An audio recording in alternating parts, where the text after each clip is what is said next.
Ribuan peserta didik baru SMP dan SMK Borces Asok Al-Hajar atau BOAS pada Senin pagi mengikuti masa pengenalan lingkungan sekolah atau MPLS bertempat di halaman sekolah. Kegiatan MPLS ini terlihat meriah karena pihak yayasan membagikan hadiah door prize menarik untuk siswa dan guru serta lembaga sekolah.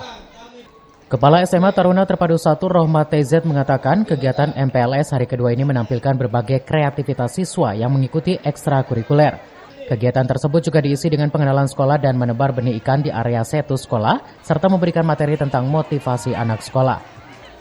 Namun puncak yang paling ditunggu-tunggu adalah pengundian hadiah door prize yang menarik. Ada 10 unit kendaraan sepeda motor, sepeda listrik, sepeda, handphone, laptop, dan hadiah umroh untuk guru dan juga siswa.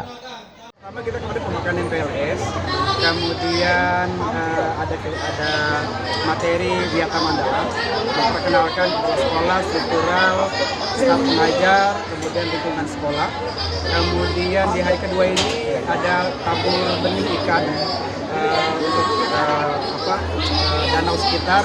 Kemudian tadi ada materi dari semi motivasi untuk anak muda, kemudian juga dari CEO-nya The Colonel, entrepreneurship. Kemudian hari ini pengenalan untuk ekstrakurikuler di SMK Taruna Terpadu 1 dan 3, kemudian di SMP Taruna Terpadu dan di SMA Taruna Terpadu.